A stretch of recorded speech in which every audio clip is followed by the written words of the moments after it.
We go. Hi, good morning, everyone, and welcome to the Research Room with the Louisa Chamber of Commerce. Today, we're here with Susie Miller, who's going to be covering the 24 items that you should have in your file cabinet to be prepared for grant submissions. And for those of you that are business owners, 501c3 organizations, this is going to be a helpful tool for you. So there's so many funds and opportunities out there for small businesses these days that you want to be prepared when you're submitting for your grants. And then, of course, organizations, there's always been opportunity for you to apply, but these are tips that might help you make it an easier process. So at this point, I want to introduce Susie Miller, who has been our trainer instructor for the past 2 grant writing classes that we've offered as the Chamber. We're really excited to have you back, Susie. Thank you so much for giving your time. And I'm going to turn the floor over to you to get started with the session. Thanks again for everybody being here. Thanks, Tracy. So I'm going to share my screen with you all. I have, Tracy has shared with you 2 chapters of our grant workbook, and I've kind of condensed them down into slides here. So since we have a smaller window of time, I'm going to talk through the slides. And if you guys have questions, please feel free to interrupt me. You will not disrupt my flow of thought. I've been teaching this grant writing information since 2003, so it's kind of on a self-tape loop at this point, so the information is there. I think the very, very first thing that you have to know is who is your community. So Louisa County does do a pretty decent job of working together and trying to figure out who exactly is doing what and partnering up. And what that enables you to do is to make your grant application stronger, but it also enables you to get more funding. Funders want to be able to give the maximum amount of funds to be used for the biggest amount of kind of the bang for the buck, right? They want to know that they are reaching out to the widest net of people that they can. And so sometimes that's going to mean businesses partnering with nonprofits or vice versa, nonprofits partnering with businesses. Now, I do know, because Tracy has shared with me, there is an upcoming grant from the Virginia Department of Tourism that businesses are eligible to apply for, which is why we kind of jumped in to do this one really quickly to give you all this information to be able to apply for that grant. What I don't know is if they are going to still require you to have a DUNS number. So a DUNS number is from Dun & Bradstreet. It stands for Data Universal Numbering System. And if you look in the chapter 1, there is an 800 number to call to get a DUNS number. All you have to do is give them the grant number from Virginia, and they will give you your DUNS number. If you don't give them a grant number that you want to write for, they're going to try to charge you $200 or $300 to get your DUNS number. Okay. Now, for federal opportunities that come down the line for you as businesses or you as nonprofits, they have changed their system. I do not know if they are still requiring you to have a DUNS number. They have created a new system through sam.gov, and it's called a unique entity identifier. And you have to do that process with sam.gov. So it's a transition period. It just literally started in April. And I know that it's very, very messed up because I work with an organization that's been in existence for 183 years, and they have told us that our number is wrong. So it's been right for 182 years. So something is messed up with the system. So I do know that that system does have bugs and it does have problems. And so I encourage you to make sure that whatever grant opportunity you're working with, that you make sure you don't need either of those 2 pieces of information because it will take you a while to get those fixed. Okay. You also do need to have a good working knowledge of if you run this program, is it going to impede on someone else who's running that program? And would it be better for you two to partner together? Especially if you think that other entity is going to apply for the same grant funding. Because while you may think that your program is superior to the other organizations, what instead will happen is if you both partner together, you stand a better chance of getting the grant than if you tried to compete against each other. So I really encourage you to look at those kinds of things as well. For nonprofits who are listening to this, you really need to know who your board is. For businesses, it doesn't hurt to know people that are sitting on these review boards for these applications. If you know someone that is reviewing the grants for the Department of Tourism, reach out to them. Have a conversation with them. None of that is prohibited for you to be able to do that. Okay. All right. So you do have to have a list of numbers. I find it easier to just make a file folder in Word and type these numbers in. And then when you need them, you just open it, cut it, paste it, and there it is. So you need, if you're a 501c3, you need your 501c3 letter. You need your DUNS number. You need a standard industry code number. You need a North American industry classification system. The new unique entity identifier process helps you find those numbers for your type of business or your type of nonprofit. If you are sales tax exempt, that is not the same process. That is a Virginia process. And so if you are sales tax exempt and you need that, you're going to need your certificate from the state of Virginia. Just because you're a nonprofit entity does not mean you are sales tax exempt. Okay. And if you are writing a grant where you need to prove that you have your solicitation license, again, that is a Virginia process. So that is all information that you can have in your file cabinet in a Word document that you can just cut and paste the information in. Okay, so if you complete this file cabinet information, 80 to 90% of grant applications will be completed with this information. And what it's going to leave for you to complete is there is always a narrative section for a grant. So it's going to ask you, what is the need of the community in which you're serving? And tourism is a need. You all have many opportunities for tourism in Louisa County. So you have the resources. So you need to be able to promote the resources to get people to your community. Okay. People don't always see needs as things that people do for fun, but they are still needs. Okay. Recreation and outdoor experiences are still needs. You're also going to have to put in what your objectives are for the grant. So objectives are the steps that you're going to take to tell the individual organization how you're going to spend their money. Okay. So if you're going to run a tourism grant for the Virginia Department of Tourism, you need to be able to say, okay, we're going to do 1, 2, 3, 4, 5 to get tourism dollars increased to Louisa County. And you need to be able to give them things in those 5 steps that are measurable so that they can show in their reporting that you said, I'm going to do this, and then you did that. And so it makes the whole state of Virginia look good, and it makes them eligible to continue to receive more funding, which then you can apply for the next year. Does that make sense? It becomes very, very cyclical. You're helping Virginia look good, and Virginia's getting more money. Okay. All right. So what is in the file cabinet? It is a digital memory of your organization, and it should be reviewed each year to be updated with the appropriate information for the upcoming year that you're writing grants for. It's going to allow you to cut and paste information and put it into the application versus you typing it every single time. Where that's super helpful is for organizations that have timed applications, because instead of you sitting and typing everything, if you're a terrible typist, you're just cutting and pasting and you can move through that application really, really quickly.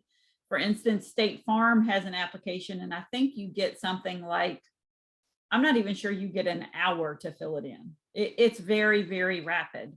Like you have to have all the information done and literally just be cutting and pasting it in. Okay. All right. So what do you need for this magical file cabinet? You need your mission statement. Now, some nonprofits and some businesses have really super long mission statements. That's not the mission statement you need. Some of you are too young to remember, but the back of a police car used to say to serve and protect, and that was the mission of the police department. And so it needs to be something like that. Think of it more of tagline advertising. So Nike's tagline is just do it, right? Coke is the real thing. So you just need to come up with a tagline kind of mission statement that you can put on the bottom of your letterhead. Now, what I recommend to a lot of my clients is that you actually come up with 3 keywords that define your organization. So what is it about your organization that defines that these 3 words define? So I work with Virginia School for the Deaf and the Blind, and their 3 words are grow, do, become. So we provide programming that allows our students to grow. We provide after school and extracurricular activities that allow them to do so that they can become self-sufficient members of the community. So it needs to be 3 words that kind of define who you are. And you can think of those as your tagline, but those 3 words help to define your corporate culture. They help to define when you're speaking to somebody about what it is that you do. A lot of people in business and in nonprofits can't explain to you what it is that they do. And if you can't succinctly say what it is that you do, it's going to be hard for you to get customers. It's going to be hard for you to get funding. It's going to be hard for you to get contracts. So being able to break your business down into those 3 words, those are easy to remember. The human brain is trained to remember in 3s, 1, 2, 3. That's why they're called the 1, 2, 3s and the ABCs, right? Okay. All right. So then you need your tax numbers, which we just talked about. You need a history of your organization. Even if you're a business, you still need a history of your business and why you came into be. Okay.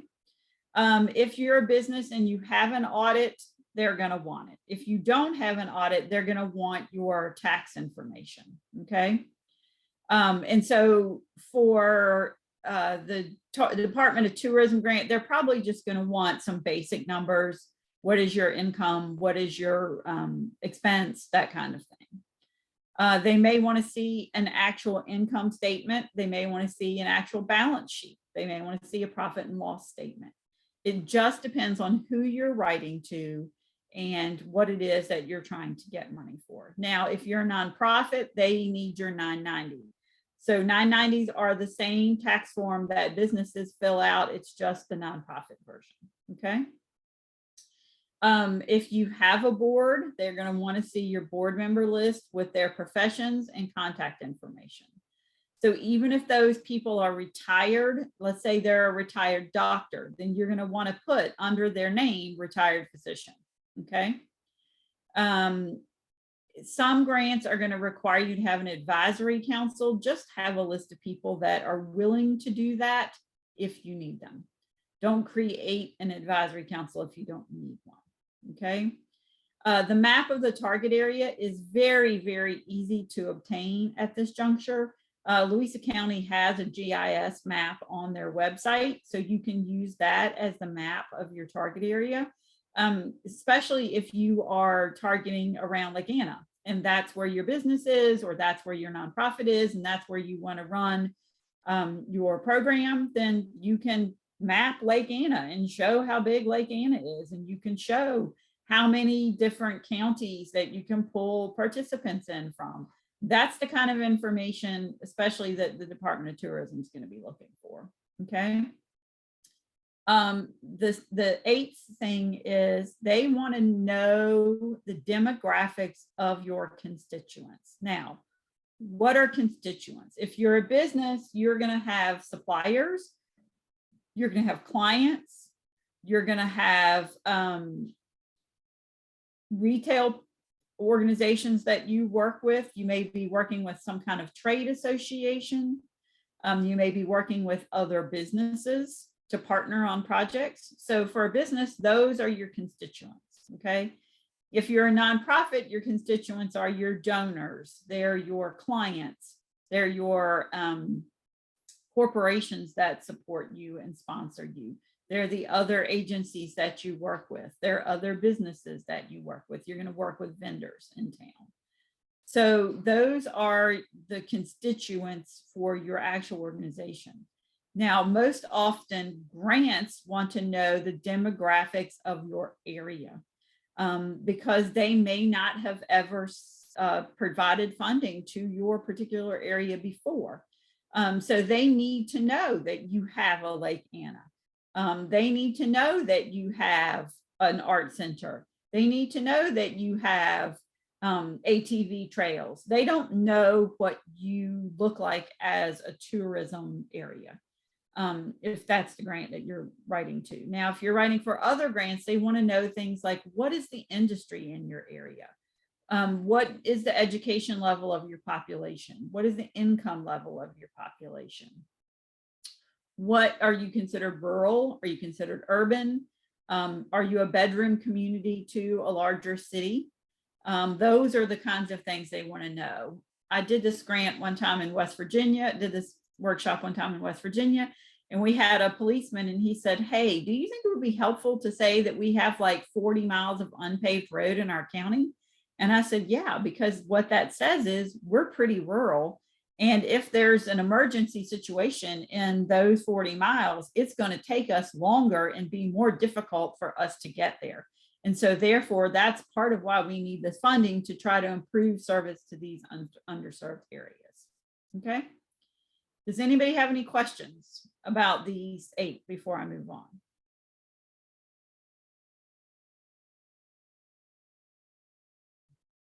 All right. So then you're going to need resumes of current and proposed staff. Now, I'm going to tell you right now that resumes, trying to get your employees to update their resumes every single year is not going to happen. So most organizations do a review process, right? They do employee reviews. So every year at the employee review, just hand your employees a note card and say, hey, if you took a class this year, please write it on the card. If you took a special training of some sort this year, please write it on the card. If you went to a conference and you took some classes at the conference, write it on a card and just keep those cards on file, and you're able to create bios for your staff people. Now, I do know that the tourism grant is going to ask you some information about who's going to run this program for you and how are they qualified to do that. And so even if you're a business, you're going to have someone on your team, and you're going to have to be able to explain why that person is going to run this program for the tourism department. And it may be that it's your marketing person. It could be that it's your CEO. It could be it's your administrative assistant. It could be any of those individuals, but you have to be able to explain why they are the right ones to operate this program for you. Okay. All right, job descriptions. So in this particular grant for the tourism, you're not going to be able to hire anybody in to do it. But there are grant opportunities out there where you can hire individuals in. Sometimes those jobs are going to be grant specific. So for instance, if you've ever looked at Indeed or Monster or some of those surrounding university jobs, you will see some jobs that say this is a grant funded position. And what that means is when the grant money runs out, that position goes away unless they happen to get it refunded somehow. So if you're looking at positions that are grant funded positions, you need to explain to the individual that you're hiring, hey, this is a 2-year job. When the grant funding goes away, the job's going to go away. And you need to be very transparent about that information. And you can't expect that the grant will come again for you to be able to do that, because that's certainly when it will not come again. Okay. When you do job descriptions, you also need to be able to put into those descriptions exactly what you want those individuals to do for this particular grant cycle, because that's what's being funded, is the job to do the grant. Okay. Sometimes you also have to keep in mind that you have to put in things like a cost of living adjustment. So like, let's say it's a 2-year grant cycle and every year your employees get a raise. If you don't write in that cost of living raise for the job that the grant is funding, then that's going to end up coming out of your budget. So whatever your staff would have gotten, this job description person will need to get the same thing. Okay. All right. Board resolution letter and minutes of board meetings. So if you're a 501c3, your board has to meet at least one time a year. And so in that one meeting a year, you need some kind of report about all the funding that you are doing. What that does is it protects you as the staff of the 501c3, and it protects the board of the 501c3. I have worked with an organization before, that's been years ago, where a board member came into the office one day, took a bunch of letterhead and wrote a bunch of grants and sent them out, and nobody knew that they had done it. And the only way that we figured it out was one came back as a bad address. And so we confronted the whole board and we said, this is what's happened. You know, it's okay, but if you can please just tell us who you applied to. Otherwise, we can't apply for any grant funding because we have no idea who you sent an application to. And nobody would come forward. We knew who had done it, but no one would come forward. And so for a whole year, we weren't able to submit grant applications because we didn't want to submit two and look like a moron because we didn't know who we had applied to. Okay. So you need to do that for protection of everybody. And so it can be, again, as simple as it's written in a report, the board approves the report, and then it goes into the board minutes. Okay. If you are doing grants for the federal government, and this could be on the Virginia grant, I haven't seen it yet, where you need a diversity statement. This is not an uncommon thing. I know all Bank of America grants have diversity statements. Comcast has diversity statements. I think even the new Dominion Power grants have diversity statements, and they require you to tell them how your organization is diverse. But the type of diversity isn't necessarily defined. So it could be you have people on your board who have physical disabilities. It could be that you have people on your board that are members of the LGBTQ+ community. It could be that you have members on your board that are ethnically or culturally diverse. It could be that you have gender diversity on your board. They don't always spell out the kind of diversity, but I can tell you that the more diverse your board is, the better you will be at receiving funding. Okay. All right. The other way that that diversity statement works is, let's say that there is some kind of barrier for clients that to access a recreation area in Louisa County. Maybe it's there's no ramp for somebody to get down to the water at Lake Anna. That could also be a diversity statement. We want to, as this contracting company, put in a ramp that will allow people with physical disabilities to access the water at Lake Anna. And so that is a diversity statement. That is showing that you as an organization see a barrier to service and you want to address that barrier to service. So that's another way to kind of look at diversity. Okay. All right. Funding and future funding statements.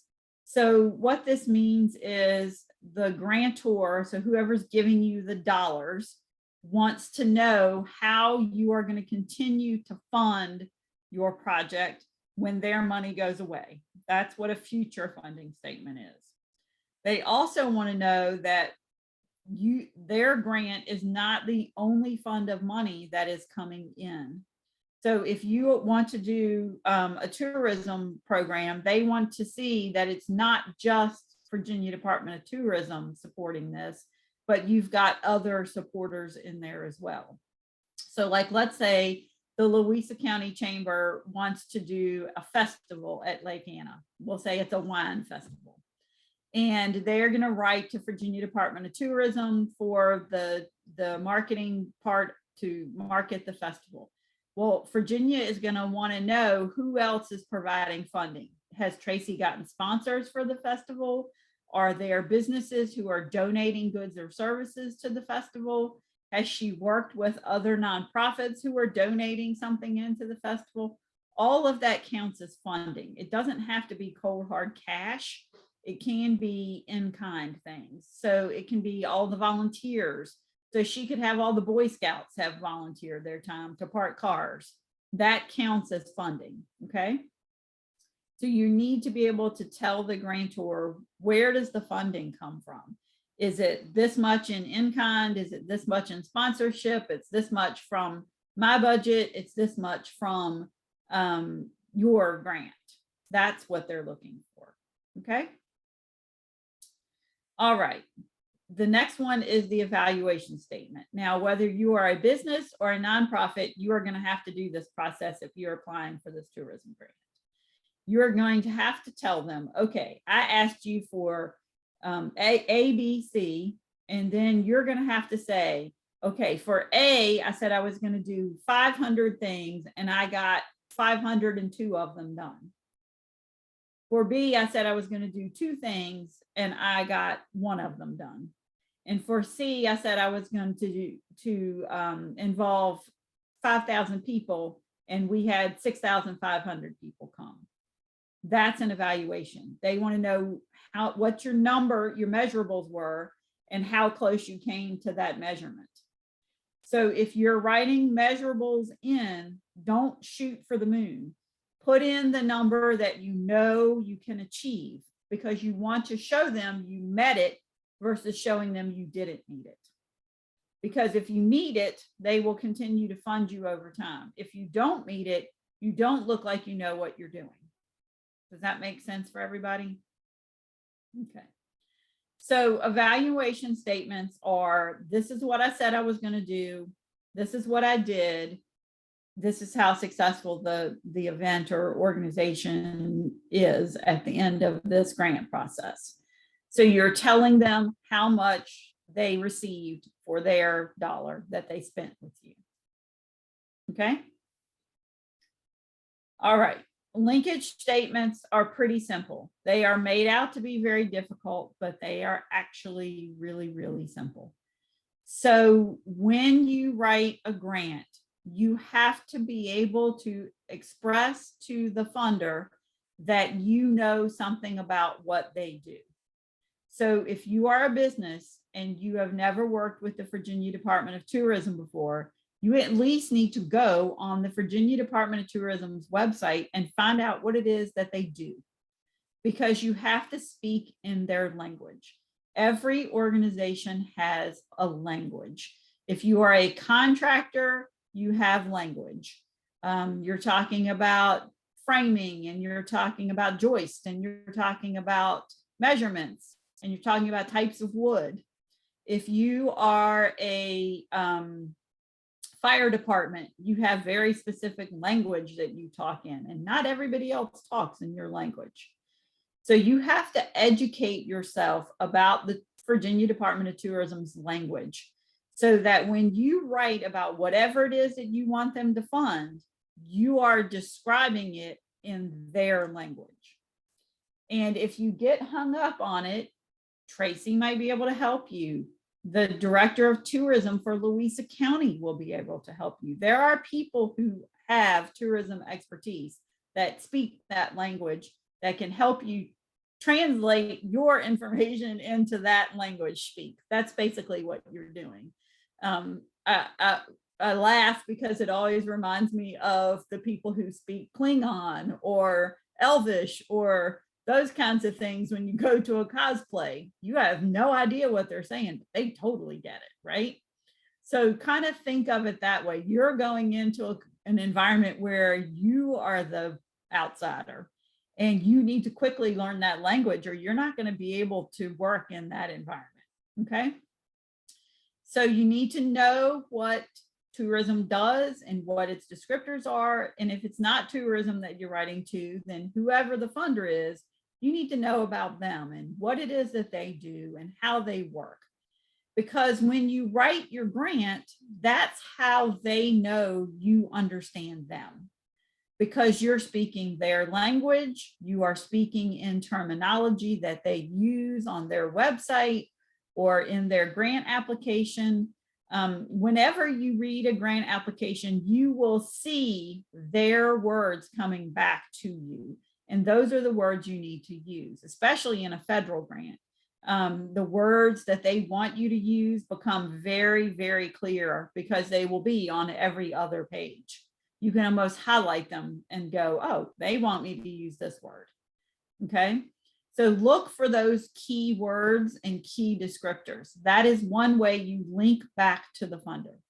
The other way you link back to the funder is, okay, I know that you want to fund tourism in the state of Virginia and bring more visitors into the state of Virginia. And in Louisa County, you funded that before. We want to make that a more vibrant tourism ask. And this is the way we want to do that. So you're telling them, hey, we know you funded us in the past, and this is what we're going to do to kind of use that funding and leverage it further. Okay, grants always want to be leveragers. I know that's not a word, but that is what they want to be. They want to take the funding that they are giving you and leverage it so that you get more funding. That is their sole purpose. Okay. So some grants do that by matching, and they make you match what they give.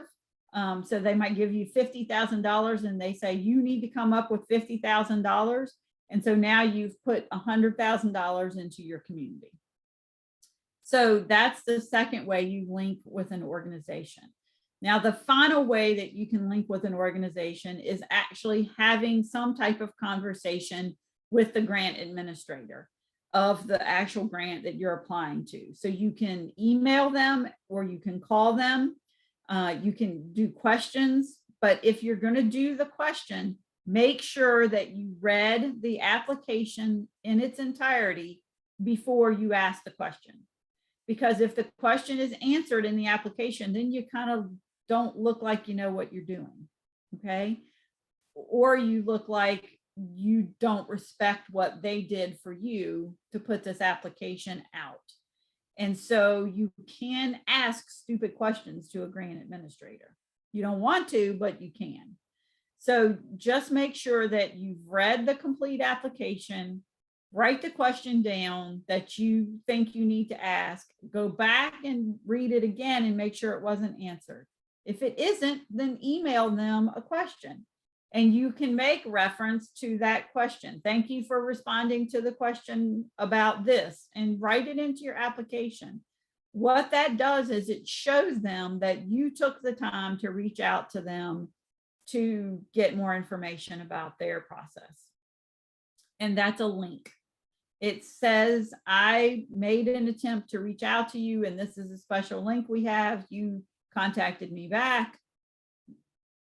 I know about your organization. I know what I'm doing. And that's another link, type of link. So there's three kind of ways you can link to a foundation or a funder. Okay. The next one is a mission relationship statement. Again, this is another situation where people get kind of wrapped around the axle about what does that mean? So the very first one we talked about was a mission statement, right? And you're doing a tagline. This is what I do for the community. So if you say what you do for the community is educate about urban agriculture. And then you decide that you're going to run agritourism business on the side. That is a natural extension of what you are already doing, because you're already doing agriculture education. So if you're going to now do agritourism, that's an extension of the mission that you're already doing. That is all a mission relationship statement is. It says that this is what I do, and this is what I want to do, and it's in line with what I already do. Okay, does anybody have any questions about these 8?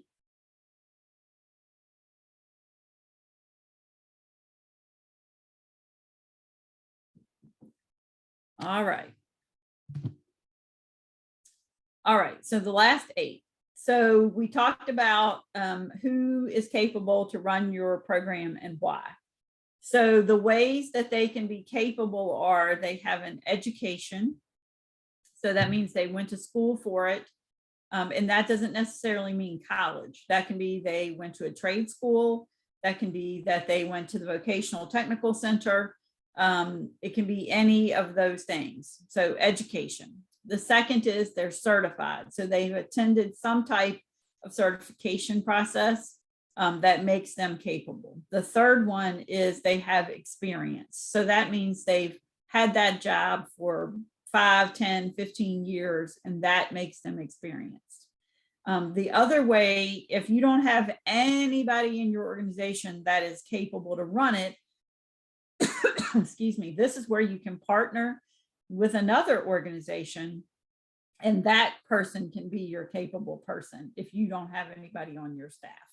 So you might say, okay, we're going to run this festival, but Tracy is going to be our capable person. And this is what she's going to do for us. She's going to advise us on how this works and blah, blah, blah, blah, blah. So you're just going to explain what she's going to do for you. Okay. But you have to be able to explain why that person can do the job. Okay. Now, number 18, this is pretty specific to environmental type grants. So if you're applying to any kind of environmental funder, they want to know how you're changing society. And they don't want to just know that you're putting a Band-Aid on it. They want to see how your community is making real measurable change to improve a social situation. So when nonprofits exist, so nonprofits are businesses too, businesses that are listening to this, just so you know, they also operate as a business. They are with the State Corporation Commission, they have to apply for a business just like you do. But they have to be able, when they set up their business, to say what problem they're addressing in the community. And those are called social ills. Now, the lack of economic development and lack of jobs because you don't have tourists coming into your area is a social problem. So when you're writing to Virginia Department of Tourism, that is your social ill. You need more people to know about Louisa County because it improves the number of jobs you have and improves the economic development of your community. It also keeps it viable.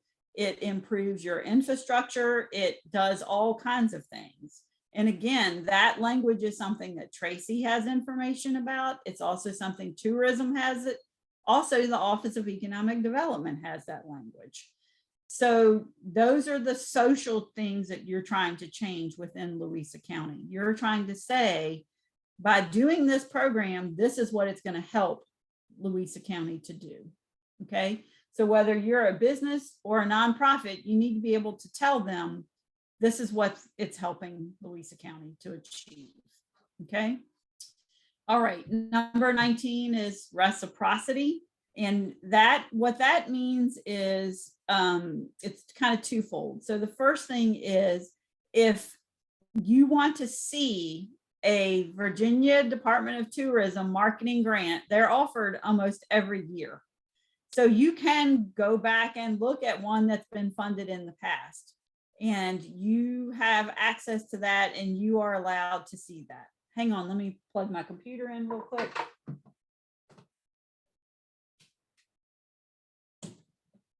Just noticed my battery was getting really low. Okay, so you are entitled to see that. And you can see the language that other people used. But what Tracy will tell you and what I will tell you is that this particular application is much less stringent than they have been in the past. In the past, I have written this grant, but it's been 10 years ago or more. And the year that we wrote it, the amount of stuff that you had to put in this grant was insanely ridiculous. You had to have information from actual radio stations and TV stations about how long your TV spot was going to be and how much it cost and where it was going to broadcast and all of that stuff. And that is not in this particular application. So you can see a previous marketing grant from the Department of Tourism that was written. They have to provide it to you. They have to let you see it, but it may not be applicable to this particular application because it's so streamlined this year. And I think that some of that's COVID related. Virginia got so much COVID money, and this is probably part of COVID funding is to get people traveling again, if I had to guess.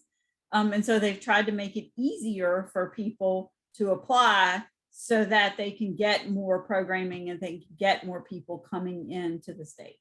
That's my guess. So reciprocity means that if you are working with state and federal grants, then you have the legal right to see previously funded grants. Now, how do you see them? You can go on the website for the agency that gave out the grant, and it will list previous winners of the funding.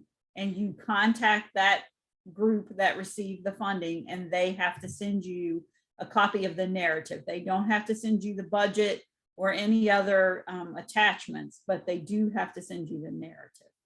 And it allows you to see that language that I was talking about, how they like things to be talked about or discussed or measured. And it also allows you to see the types of programs that they like to have funded. Okay. Now, how reciprocity can be bad is, let's say that Tracy gets this grant and she used it to write a guide for the best ways to market a small rural county. And she did it as a little handbook. And let's say she printed 50 copies of it. And now that Virginia has funded it, let's say there are 50 other counties in the state of Virginia that want a copy of this handbook. Tracy now has to give them a copy of that handbook, and she didn't print enough to share it with the other 50 counties. She only did it for what she was doing.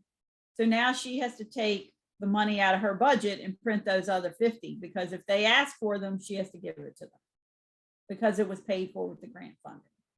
Okay, that's a rarity. It often doesn't happen, but I like to mention it because it could happen. She could create this amazing video using this money, and somebody else from another entity could say, I want it on a physical hard drive, or I want it on a thumb drive, or whatever. And that's what you have to provide to them on. Okay. All right. The next one is collaboration. So we've talked about collaboration and why it's important. So if you kind of think about it like this, so when you play darts, right, your bullseye is little teeny tiny, it's about that big. And so that's you, that's your one little organization, is that one little teeny tiny thing. And they don't want to hit with their dart that one little teeny tiny target, because that's a small amount of people. They want the outer ring of the dartboard, because that's going to be the most number of people. So if you kind of take your dartboard and overlay it on your map, instead of your map having an area that big, your map has an area that big. So what that big area says is, I am reaching a majority of my community with this particular program. That's what collaboration is about. And so in order to do that, in order to run a festival, I'm going to have to coordinate with the fire department, the police department, the rescue squad, the Chamber of Commerce, any arts organization that you have in town, because you can put up some art tents. You're going to partner with agritourism businesses. You're going to partner with the marinas. You're going to you see what I'm saying? Instead of it being the Louisa County Chamber or the tourism for Louisa County or the Office of Economic Development, it's now all of these organizations. Okay. So look at it from that kind of perspective. Am I the little teeny tiny bullseye, or am I working on a bigger scale? That's what collaboration is. Now, I don't know, and Tracy, mic up and tell me, does this grant require you to collaborate with somebody else? Yes, and there is a webinar, a recorded webinar that goes into details about that I'll send out to specifically tourism folks.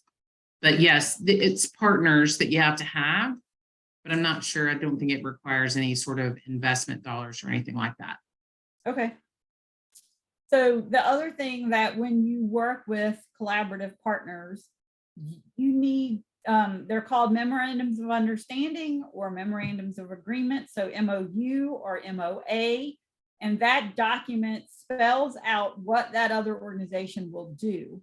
And that's what you need to put into your grant, especially if that other organization is getting part of the dollars to do the program, then you have to have the understanding or memorandums of agreement so that it legally spells out what they are required to do. And it holds them accountable to actually get the job done. And those should be signed by executive directors or chiefs or CEO, somebody that's kind of at the top of the food chain if you look at the hierarchical structure of the organization. Okay. All right, letters of support. Now, letters of support, oftentimes people will put in letters of support from politicians. Listen, politicians will sign anything you ask them to because, hey, what's it hurt? I'm just supporting another organization. So those are not the best letters of support. You need letters of support from entities within your community that you are helping, that you are partnering with, that you are making a positive impact of change upon. Another great one is an organization who does a little work in the similar vein that you do it, and they support what you're doing because they're kind of your competitor. And if they support what you're doing, then that shows that that is viable and vital to the community. Okay. Somebody that you've helped along the way is also a great letter of support. The other way letters of support works is as collaboration. So if you have entities that are going to do in-kind work for something that you want to do, they are collaborators, but the way that they're going to support you is through in-kind work. So if the Boy Scouts are going to park your cars, then they would write a letter of support and say, you know, troop blah, blah, blah, blah, blah is going to help by parking cars. This is what it does for the boys. This is what it does for the grant. And there you have it. Okay. So that's kind of the other way you can use letters of support. Yes. Can I ask a quick question about that? Yeah, sure. Are we looking for just kind of a generic letter of support, or is it better to kind of have a more specific to the grant request that you're making and project that you're requesting support for? I think it depends on the grant. In this particular grant, I think actually saying what it is you're going to support is going to be far more helpful than a general letter of support. For some grants, just a general letter of support is what they're looking for. But like we're getting ready to do a grant for USDA, and they want to know who the partners are and are they getting funds? And if they're not getting funds, then they need to do a letter of support. And so they have to describe in their letter of support exactly what programming they're going to do to supplement the grant that we're writing. So sometimes it'll spell it out for you, but not always. Then some will want an organizational chart, and that's just who reports to whom. So if you're a small business, that could be 3 people deep. It could be the person that makes your deliveries, the person who answers the phone, and whoever's in charge. And that's okay, because that's who you have. But they want to see it kind of in that little, draw a box with a line, draw a box, put a line, draw a box. Okay, that's what an organizational chart looks like. If you're a 501c3, they may want to see bylaws. They may want to say, are you a membership organization? So like we have a group in Stanton called the Historic Stanton Foundation, and they are a membership organization. Like they have an annual meeting once a year where they invite all of their members and they vote on stuff. And so that's all spelled out in a set of bylaws. They may want to know how your boards are selected. That's all going to be in a set of bylaws.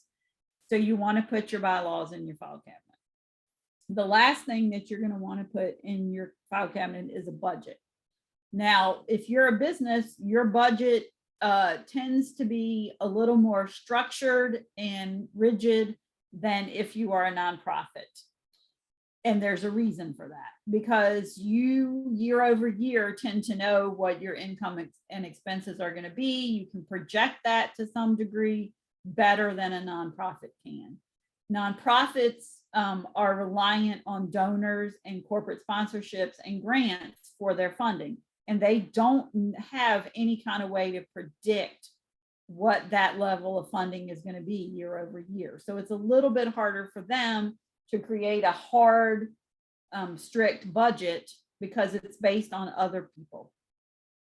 So nonprofits, I always recommend that you have 3 levels of budget. This is the bare bones minimum that I need to run this project. This is the amount that I would need if I could have an extra $20,000, and this is my dream budget. And so for businesses that are writing this particular grant, the budget that they're looking for is not your organizational budget. That's something that gets asked for back in that financial section. The budget they're asking for is whatever it is that you're telling Department of Tourism that you're going to do, how much does that cost? That's the budget that they're looking for. So if you're running that festival, what is that festival going to cost? And where is all that money coming from? What is the income going to be? What are the expenses going to be? Okay. So you may want to have a couple different budget levels. If I did it and it was, for 2,500 people, this is what the budget would be. If I did it and tried to get 5,000 people there, this is what the budget would be. But that's the budget they're looking for. Whatever it is that the grant funds will pay for, that's the budget that they're looking for. Does that make sense to everybody? Okay. So can you see how if you have these 24 things pulled together, your grant application just got significantly easier to do? Okay. So this is my contact information. If you have questions, please feel free to shoot me an email. If anybody has any questions, please ask your questions. I'm used to having a lot of people at one time, so it usually takes about an hour and a half to do this because people have questions. So Sheridan, Carissa, do you have any questions?